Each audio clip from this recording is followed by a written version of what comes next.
Bonjour à tous, bienvenue sur ma chaîne. Donc aujourd'hui j'ai le plaisir d'accueillir Olivier Michaud, connu plus Globalement.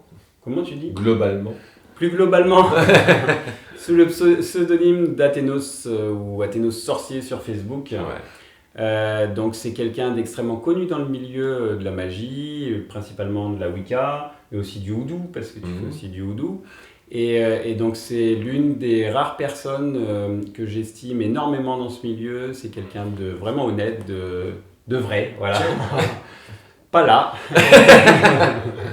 Et voilà, c'est quelqu'un que j'estime beaucoup, et donc c'est vraiment un plaisir de vous le faire découvrir. Enfin, à mon avis, vous le connaissez déjà tous. Mais du coup, on va en profiter pour poser quelques questions personnelles, voire intimes, euh, et auxquelles il va très gentiment répondre. Ouais. Bonjour Olivier, est-ce que déjà tu peux commencer par me parler un peu de ton parcours et de... Alors ce que j'aimerais savoir davantage, parce que tu es multicarte, on va dire, quelle est ta voix finalement au milieu de tout ça? La voix, j'aime pas les étiquettes déjà d'entrée de jeu, donc même si j'ai un parcours un peu, même presque traditionnel, on en revenait quand j'ai fait notre interview, donc mon parcours a commencé par la magie des campagnes quand j'étais très très jeune, c'est à vriller, je dirais, vers la Wicca, le paganisme et la sorcellerie très traditionnelle dans ce sens, mais je déteste les étiquettes. Comme tu sais, je pratique d'autres magies, sûr, ouais. je pratique le houdou, je pratique un petit peu, moi je suis dans vraiment très très débutant, unsi comme on dit, dans le vaudou. Ouais. Le vaudou Moi aussi, j'aime effectivement. la magie en général, donc j'ai autant aimé étudier Lévi, Agrippa, les grands classiques qui font partie de mon adolescence, tout comme toi. Autant dans une magie hyper campagnarde, brute, etc. Donc je n'aime pas me définir, c'est pour ça que j'ai Athénos sorcier, parce que... Sorcier avec un grand S, quoi. Un grand S, mais moi personnellement je n'aime pas les classifications, donc je n'aime pas les gens qui sont rentrés dans des petites boîtes. Ah oui, lui c'est un Wiccan, voilà, Wicca. Non, je m'intéresse à la magie dans son ensemble, et je peux très bien lire, même sans pratiquer, des livres, je sais pas moi, la sorcellerie marocaine, etc. La magie est d'une telle richesse et culture à travers le monde, pourquoi se cantonner à des œillères dans une tradition, dans une seule voie? Alors il ne faut pas s'éparpiller comme beaucoup qui font tout et n'importe quoi, mais voilà, je n'aime pas me cantonner à une case, j'aime bien me dire sorcier, point. J'utilise la magie, j'utilise des outils qui sont à ma disposition, quels qu'ils soient, piochés dans une ou une autre tradition. Voilà, tout simplement. Voilà, en fait, tu aimes approfondir différentes facettes de la magie. Tout à fait, puis voir la différente culture. La magie pour moi est une question d'adaptation. Je prends toujours l'exemple, je l'ai pris dans une de mes vidéos, quelqu'un qui va faire un stage, je sais pas moi, un stage, mais qui va rencontrer un sorcier au Bénin, qui lui vient de son Italie bien profonde, il va lui dire de prendre telle plante, telle substance, etc., etc., etc. Il y a une transmission qui se fait. Le mec va retourner dans son Italie, forcément on va pas avoir toutes les plantes qui correspondent, il va devoir les adapter. Donc, et c'est ça qui est intéressant. Là, on regarde le système analytique qu'il a fait. Il dit, ok, qu'est-ce que je pourrais prendre ça en analogie? Pourquoi ça ressemble? Et on peut regarder que dans tous les systèmes traditionnels, la magie se ressemble. Elle a l'air très disparate, mais non, en fait, il y a vraiment des bases qui restent. Il y a Un fond de base. Moi, mon maître me dit toujours, la magie, c'est un peu comme s'il y avait eu une boule première qui s'était éclatée par terre, il y a des petits morceaux, mais en fait tous ces petits morceaux rassemblés il y a le même fond, et c'est ça qui est intéressant dans la magie. La tour de Babel. C'est ça, à la limite, sans le côté biblique, c'est pas Bien tout mon sûr. truc, mais voilà. La tour de Babel, sumérienne, plutôt. Oui, tout à fait, non, oui, exactement, c'est ça, et c'est ça qui est passionnant quand on étudie la magie, ne pas se cantonner, surtout et je pense que c'est ta démarche aussi, à travers ce que tu fais, c'est d'être de très ouvert, et de pouvoir ne pas se cantonner, ne pas se mettre dans des cadres, des petits casiers, de se dire moi je suis mage kabbaliste, moi ok. La liberté en fait. Oui, on a toutes nos spécialités. Je prends l'exemple d'un coiffeur parce que c'est mon boulot dans le profane. On est tous coiffeurs global. Après, il y en a qui va être meilleur en coupe, l'autre meilleur en couleur. Là, Bien sûr, voilà, c'est ça après. On a tous, on peut y voir un petit peu le don, tu vois. On a tous un don un peu plus partagé pour ça ou ça, on va dire, plutôt que qu'une autre. Tout le monde a des pouvoirs de voyance, tout le monde a des pouvoirs de magie, de sorcellerie. Après, c'est comme l'art. Plus ou moins développé naturellement. Oui, il y en a qui, comme la peinture. Il y en a qui va dessiner un petit bonhomme comme toi, un petit bonhomme. Vous le savez, Vincent, c'était pas nécessaire. On coupe. Il y en a qui vont faire un petit bonhomme avec des bâtons. L'autre va faire une esquisse qui est pas trop mal, qui est déjà jolie, et l'autre va te faire un Rembrandt ou voilà. Mon bonhomme avec des petits bâtons, il est très bien. C'est son point de vue, ce n'est pas le mien. Voilà, donc vous voyez finalement, bon, je l'estime beaucoup moins qu'au début de la vidéo, forcément. Il est en train de dégringoler en fait. Voilà, comment casser Vincent Louvel. Revenons plus sérieusement, j'aimerais bien savoir, parce que c'est pareil, toi, ça fait des années que tu es dans ce milieu, tu es passé à la télé, tu es la superstar en fait des réseaux, et je voulais savoir comment ça t'est tombé dessus en fait. Comment tu as commencé à t'intéresser à la magie? Tes parents ils étaient sorciers? Non, j'ai personne dans ma famille qui fait ça. Je sais pas. Je me demande si, au fond, moi, j'ai l'impression c'est comme si les personnes naissaient dans la magie. C'est-à-dire, je m'explique, je vais pas commencer à parler de réincarnation, etc. Mais il y a toute une synchronicité qui se fait dans ta vie, qui te pousse dans cette voie-là. Moi, j'ai eu la grand-mère d'une amie, ça a commencé comme ça, j'avais 12 ans, 11-12 ans. La grand-mère d'une amie qui était une voyante assez connue dans le village et qui était sorcière, donc forcément tu la suis, toi elle sent des prédispositions, tiens je te montre des choses, c'est comme ça que ça commence dans les campagnes. Après tu t'intéresses au magnétisme, à la radionique, donc tu rencontres des radioniciens. Il y a vraiment des synchronicités de personnes qui m'a permis de voir et de pratiquer des choses. C'était ma voie. J'étais à fond dedans, moi c'était ça, j'ai acheté des livres de magie.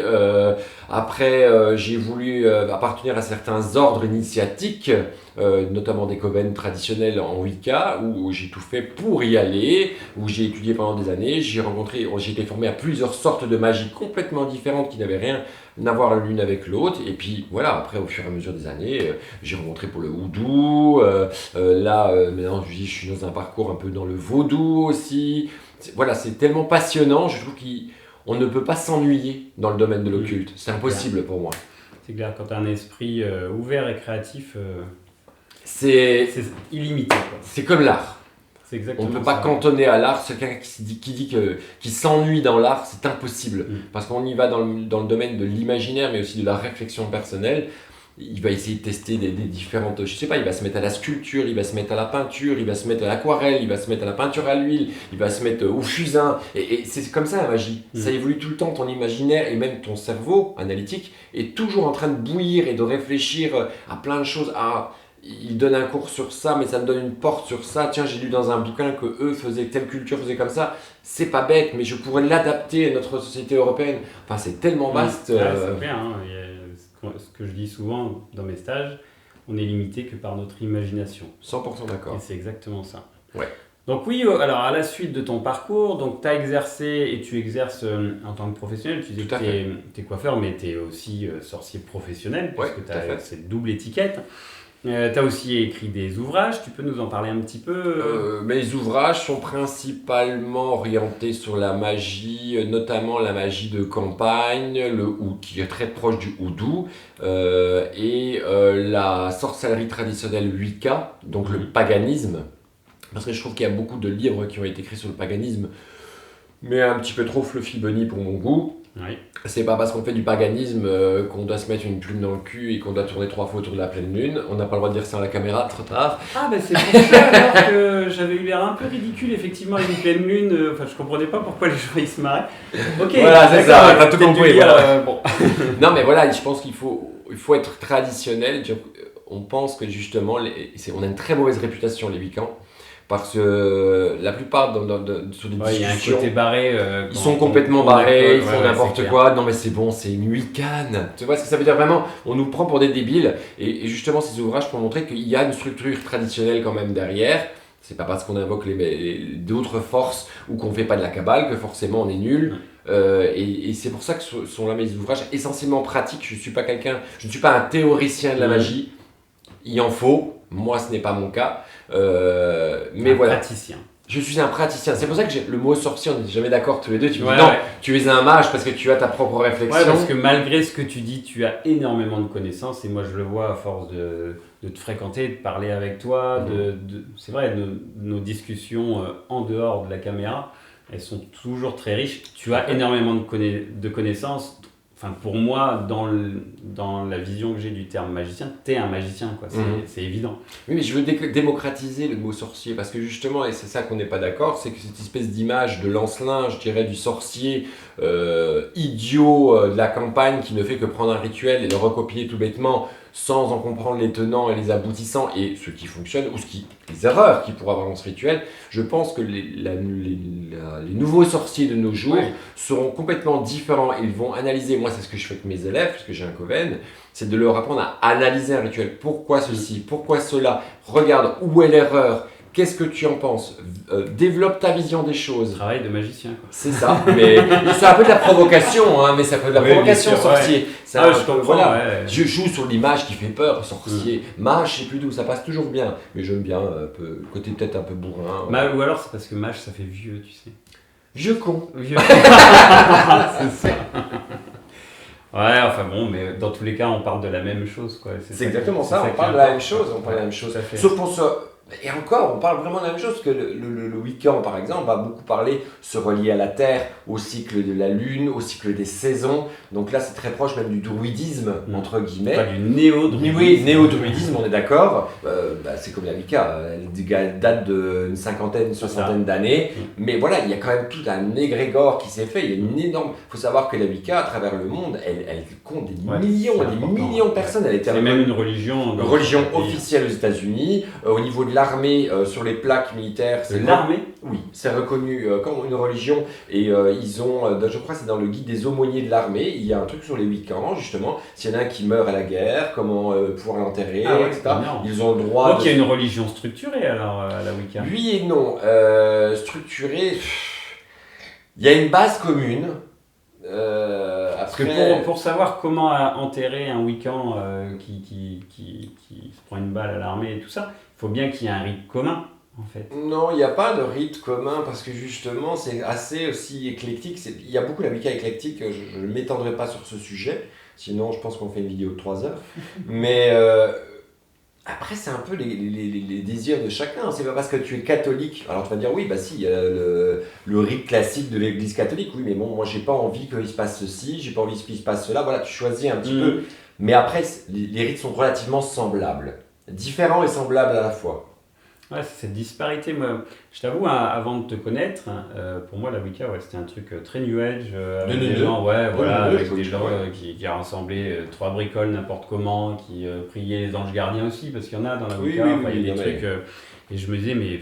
La Wicca, c'est une auberge espagnole. C'est ça, exactement. Donc, on c'est voit tout n'importe quoi. Et tout ça.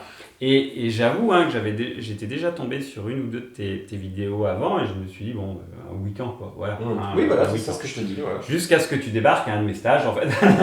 Je me suis dit, ah non, en fait, il est vachement sympa, ce type-là. Et il a des connaissances. Et il est magicien. Ouais. Non, après, il y a des préjugés. Les gens sont blindés oui, parce que toujours, on nous balance une image, quoi. Je veux dire, ce qui se vend le plus aujourd'hui, et tu vas pouvoir nous en parler, tu as une boutique ésotérique, ce qui se vend le plus aujourd'hui, c'est les trucs pour faire rêver les gens. C'est pas des trucs qui sont réellement pratiques ou qui sont fondés ou qui sont. Mais c'est des trucs où on dit aux gens, ben oui, vas-y, invoque une licorne. Ah oui, je vais invoquer une licorne. Ou le channeling, le gros truc à la mode. Je canalise tout et n'importe quoi et après je vais. Vas-y, tu vas communiquer avec Jésus, il va t'apporter. Et ça, c'est ce qu'on nous met, enfin dans toutes les boutiques ésotériques. Hein. Tu rentres dans une boutique, moi encore dernièrement, cette semaine là, quand on a été à Locronan et tout ça, on rentre dans la boutique ésotérique, voilà, quand à un moment donné, t'es... oui, mais c'est ce que les gens demandent, ça les rassure, c'est ce qui me fait rire. Moi, c'est toute cette fausse idée. Les gens, je travaille avec des anges, je travaille dans la spiritualité. Non mais, réveillez-vous les gens. Qu'est-ce qu'un ange ? Un ange, c'est pas un truc tout doux, tout mignon, tout magnifiquement brillant, c'est une entité brute.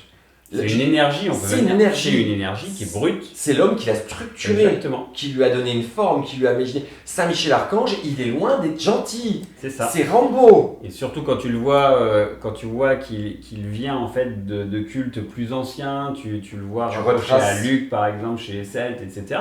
Enfin, je veux dire, c'est Michel Archange, c'est celui qui va taper sur tout le monde à un moment Lui, donné. il tape, il pose des questions après, quoi. Exactement. Et c'est une fausse idée. Et les gens qui justement travaillent avec des anges, etc., se donnent une illusion de magie blanche, de positivisme, etc.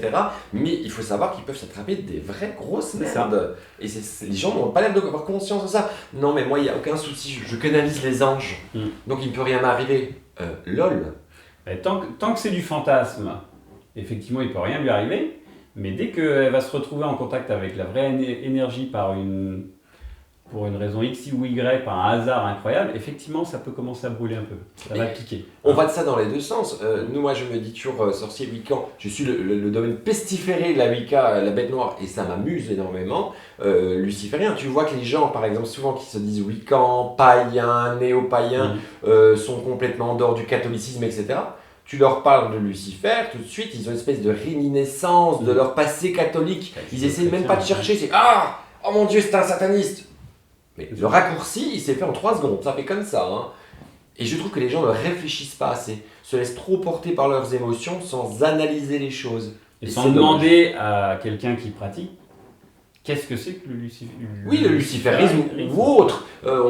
J'ai fait une interview il n'y a pas longtemps sur une mambo vaudou. Ouais, parce Meryl, qui est exceptionnelle, qui est génial. Que je vous recommande. Et on fait un gros bisou à Meryl. Oui, salut Meryl.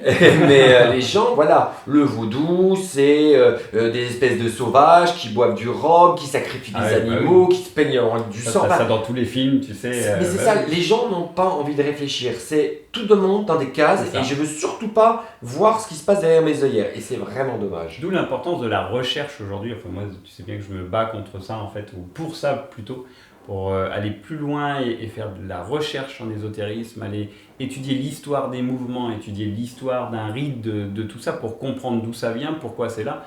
Et il y aura beaucoup moins de licornes et d'anges gardiens quand on fait tout ça, parce que pour l'avoir fait, pour avoir reculé en fait jusqu'à l'origine de pourquoi on va dire que si tu es né à telle date, tu vas avoir tel ange gardien et tout ça. Croyez-moi, il y a une grande part de commercial là-dessus et c'est assez affolant, quoi.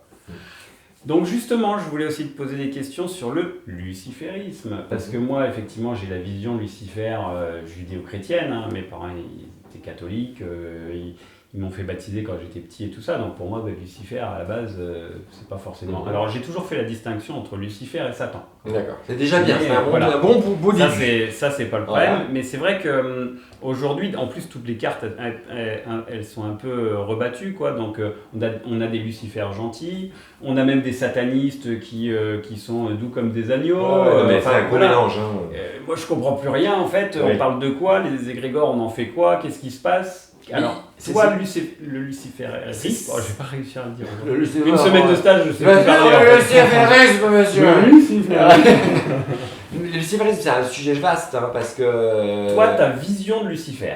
Lucifer, en tant que tel, nous, c'est un archétype de connaissance, de savoir. C'est pas la lumière qui éblouit. Je veux aller dans la lumière qui claque à la gueule, c'est la petite lumière au bout du chemin. Elle n'est pas forcément très, très brillante. Le porteur de lumière. Voilà, mais te porte vers la connaissance. Mais tu vois, le Lucifer, c'est très gnostique en fait. Hein. On a la lumière en nous, il suffit de la faire révéler. C'est ça la voie du luciférisme. C'est vraiment révéler la connaissance et de la lumière. C'est absolument pas des travaux noirs, sombres, invoquant le maître des ténèbres. Voilà, ça n'a rien à voir. Par contre, il existe un luciférisme démoniaque qui en découle justement de tous les livres de démonologie, mais on sait très bien qu'une partie des démons actuels sont des anciens dieux qui ont été travestis. Des anciens dieux païens de toute façon. Tu vas retrouver dans la démonologie des démons comme Diane, Hécate, qui sont quand même des anciens dieux païens. Diane, elle était grecque, quoi. Oui, puis c'est l'un des plus anciens cultes, je crois que si je ne me trompe pas, qui a survécu du paganisme, de par chez nous, en Belgique en tout cas. Donc c'est cette vision, en fait, quelque part ça se rapproche un petit peu, enfin, de mon point de vue, on sort du christianisme où, dans le christianisme, on a tendance à appeler le père, viens m'aider, je galère et tout ça, et on se rapproche plus d'une optique indienne, on va dire, presque bouddhiste, où je vais travailler sur moi pour monter, en fait, ce serait presque une forme de bouddhisme occidental, quelque C'est part. presque ça, c'est pour ça que j'ai parlé de gnose, mais la gnose hellénistique, je dirais très proche du bouddhisme. Le luciférisme, c'est vraiment l'acte de responsabilité. On ne connaît pas le péché, on est cause et non effet. C'est-à-dire que vraiment, on est très pragmatique, très égoïste au départ. Parce que comment veux-tu aider les autres si tu ne t'aides pas toi-même au départ? Il y a combien de praticiens, et là je parle vraiment dans un domaine très large, même dans l'énergétique, qui veulent aider les autres, mais qui sont blindés de larves, de maladies différentes, de causes variées, qui ne pensent pas à eux. Nous, d'abord on travaille sur nous, on essaye d'évoluer selon vers quoi on veut se diriger, je dirais. Un, ça va être les soins énergétiques, l'autre, ça va être purement philosophique, etc. Mais c'est vraiment ça, tu as vraiment pris, c'est comme un côté bouddhiste, je dirais, occidental. C'est révéler la lumière de Lucifer qui est en soi. On révèle notre propre lumière. C'est ça, ouais, comme disait, on se parlait hier, c'est Musset, c'est ça, qui disait l'homme est un dieu qui est tombé du ciel et qui s'en souvient. C'est très très luciférien, ça. Et du coup, c'est très bouddhiste finalement, donc c'est marrant. Si les gens ils se mettaient un peu dans la tête, au lieu de voir le Lucifer chrétien, voir un espèce de Lucifer bouddhiste, d'un seul coup, on n'est plus du tout dans... Ah non, c'est pour ça, ça va directement dans complètement quelque chose de différent. Ben, tu vois, ça me fait plaisir, il me donne... Non, tu vas me dire que je serais un mage bouddhiste Non, mais non, parce que... Non, au contraire. Et puis, à la limite, non. Moi, tu sais, je suis plutôt pour prendre la culture dans laquelle on est né et dans laquelle on se développe, si tu veux. J'ai toujours un peu de mal à aller projeter, à voir les gens qui vont aller chercher des croyances en Inde ou qui vont aller chercher des croyances en Chine, alors qu'ils ont un fond culturel extrêmement important là où ils sont. Et finalement, non, on fait une analogie bouddhiste-luciférisme, mais non, au contraire, c'est très bien dans le luciférisme. Mais... Ça fait partie des années 70. C'était un peu le truc à la mode. C'est tout ce qui est loin est forcément mieux. Et ce qui est très amusant, c'est que le blanc va aller forcément chercher dans une culture africaine, noire, parce que c'est mystérieux, c'est loin, même hindouiste, ça c'est surtout dans les années 70, les ashrams et tout le bordel où on allait là-haut.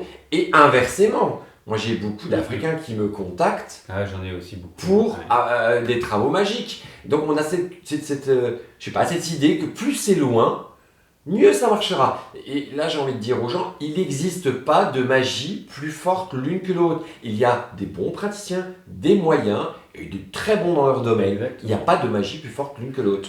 Par contre, il y a quelque chose qui existe et qui fonctionne très très bien, c'est l'attrape-couillon.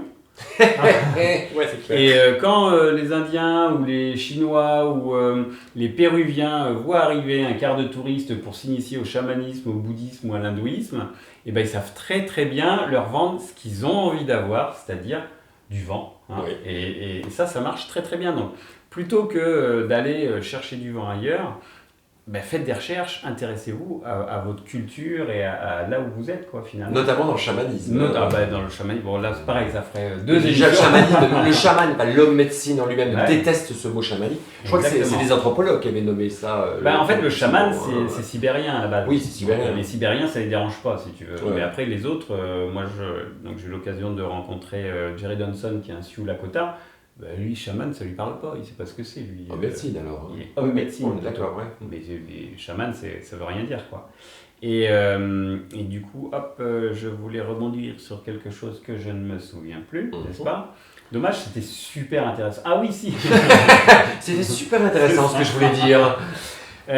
Par rapport à ce que tu disais tout à l'heure, par rapport à l'exotisme en fait que les gens ils vont chercher, j'ai eu l'occasion dans les années 90 d'assister à une conférence de Sogyal Rinpoche, qui a écrit le livre tibétain de la vie et de la mort. Et il m'avait fait beaucoup rire parce que il avait commencé à sortir un tas de trucs, et puis tu avais toujours les adeptes devant qui étaient ah oui, il a tellement raison. Et au bout d'un moment, il s'est arrêté, il a regardé tout le monde comme ça. Vous voyez, le problème avec les Occidentaux, c'est qu'on peut vous raconter n'importe quoi, à partir du moment où c'est un petit peu coloré, exotique, et vous y croyez, vous courez, quoi. Et il a sorti ça texto. Et en fait, depuis 20 minutes, il racontait n'importe quoi. Mais lui, ça l'amusait, en fait, de voir les types, ah oui, c'est tellement vrai. alors il racontait des conneries. Et n'importe qui d'un petit peu objectif aurait analysé ce qu'il disait. Et ben, il aurait vu que là, tu nous prends pour des pigeons en fait. Mais ça se retrouve dans d'autres cultures. Mais bien sûr. Où le blanc pense que parce qu'il y a 5 000 € en poche, il peut se permettre de ça. se Il va acheter des initiatives qui sont sacrées et qui n'ont pas de valeur du coup. Ils le prennent, ils vont lui mettre du sang sur lui dans des trucs, ils vont le promener dans le village, dire oh, j'ai senti là, les forces étaient là, j'étais rempli de sang, machin. Mais eux, ils chantent en créole derrière, le blanc est un connard, on l'a bien niqué, mais on a eu les 5 000 €. Enfin voilà, et ils ne s'en rendent pas compte. C'est vrai que le blanc a tendance à bien. Ben oui, mais en fait, le problème, c'est que notre argent nous aveugle finalement. Et je crois que c'est vraiment le problème. C'est on se pense supérieur aux autres parce qu'on a beaucoup plus d'argent que les autres.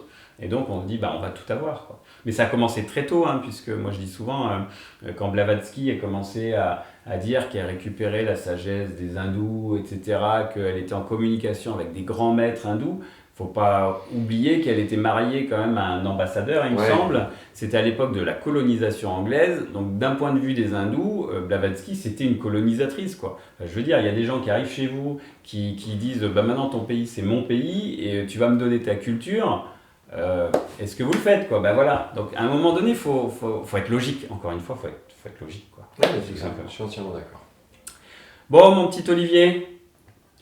Je te remercie énormément pour ce petit passage comme ça, cette petite interview au bout de cette semaine bien fatigante. Je sais pas si ça se voit quand on a des grosses cernes. Je dois avoir les cernes comme ça. C'est ça, exactement. Moi, c'est pareil.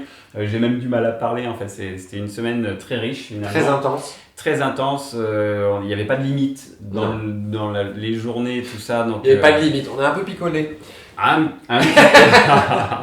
On s'est couché tard, j'étais obligé de râler après tout le monde parce qu'ils ne voulaient pas aller se coucher avant minuit. Je disais faire des invocations lunaires à 1h du matin. Faire des invocations à 1h du matin. Enfin, vraiment, c'était un groupe horrible.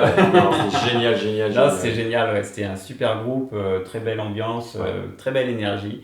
Et donc, c'est toujours un plaisir de te recevoir. Et d'ailleurs, j'en profite. On a parlé de vaudou et de houdou et je vais voir avec Meryl, j'aimerais bien faire un truc avec vous deux en fait parce que moi le vaudou et le houdou j'y connais strictement rien.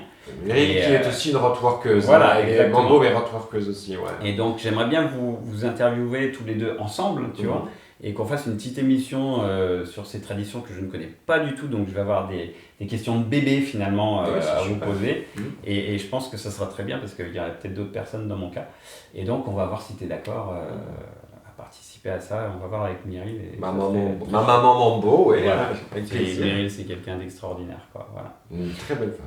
Donc merci à tous d'avoir suivi cette vidéo. Je rappelle que c'était la deuxième partie. En fait, il y a la première partie de l'interview où c'est Athénos qui m'interviewe sur la chaîne d'Athénos qui devrait s'afficher, qui sera mis de toute façon dans les trucs en bas là, que personne ne regarde d'ailleurs. Donc c'est bien. Jamais. Vous regardez les trucs voir plus, vous cliquez sur voir plus, paf, hop, vous voyez le lien et toute la chaîne d'Athénos. Je mettrai quelques-uns de tes bouquins à passer devant l'écran comme ça et tout ça parce que c'est bien aussi, c'est important en fait de lire et de vous renseigner avec de vrais praticiens plutôt que de se dire oh lui il a dit Lucifer, ah c'est dégueu. Au pilori, au bûcher. D'abord on lit et après on se fait son idée quoi. Et même si c'est pas quelque chose qui correspond à vos attentes ou à vos réflexions personnelles, c'est sa voix et c'est ma voix, c'est nos voix, chaque voix est différente. Pas être sectaire. Faut pas être sectaire, chacun s'épanouit finalement dans ce qu'il aime et c'est très bien comme ça. Donc n'hésitez pas à vous abonner à la chaîne si vous ne l'êtes pas encore, à mettre un pouce bleu, à partager le plus largement possible et on se retrouve bientôt pour d'autres vidéos, d'autres interviews comme ça de gens que j'aime beaucoup. Et donc au revoir tout le monde. À bientôt. À bientôt.